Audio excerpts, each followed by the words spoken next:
రాష్ట్రంలో కాంగ్రెస్ ప్రభుత్వం కూలిపోతుందని BRS BJP నేతలు పదే పదే అనటం సరికాదన్నారు మంత్రి పొన్నం ప్రభాకర్. కేసీఆర్ కు ఆహ్వానం పంపామని గత 10 ఏళ్లుగా తమకు ఒక్క ఆహ్వానం కూడా రాలేదన్నారు మంత్రి పొన్నం ప్రభాకర్. ప్రస్తుత ప్రధానమంత్రి తెలంగాణ సమాజాన్ని అవహేళనపరిచే విధంగా తెలంగాణ అమరులందరినీ కూడా కించపరిచే విధంగా తల్లి చనిపోయింది, బిడ్డ తెచ్చుకున్నారు, దొంగతనం తెచ్చుకున్నారు అనేటువంటి మాట ఏ తెలంగాణ కోసం ఉద్యమించారో వాళ్ళందరూ కూడా స్పందించాల్సిన అవసరం ఉందని కోరుతా ఉన్నా.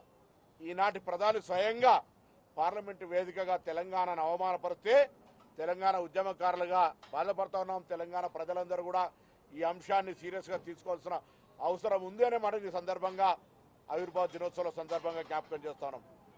రాజకీయాలకు అతీతంగా మేము స్వయంగా మా పార్టీ మా ప్రభుత్వం తరఫున మాజీ ముఖ్యమంత్రి గారు కూడా కాగితం ఇచ్చినాం.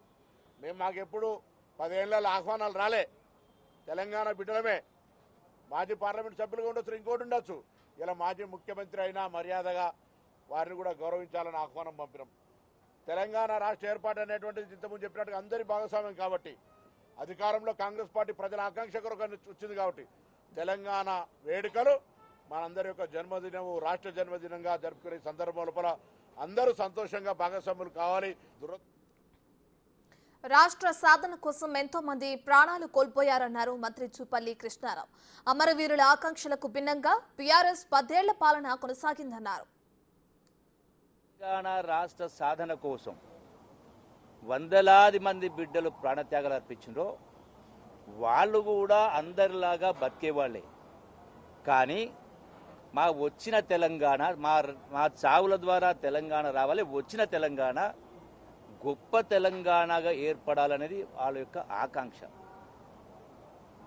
గత నాయకుల మాటలు చెప్పాలంటే ప్రపంచంలోనే అతి గొప్ప ఉద్యమం, ప్రపంచమే గర్వించదగ్గ ఉద్యమం అంటే పరిపాలన కూడా ఆ స్థాయిలో ఉండాలని ఆ అమరవీరులు ఆకాంక్షించారు.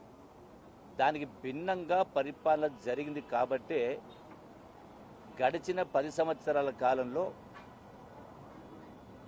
లక్ష్యం నెరవేరలే. అన్నిటికంటే ముఖ్యమైనది మనిషికి ఆత్మగౌరవం అత్యంత ప్రధానమైనది.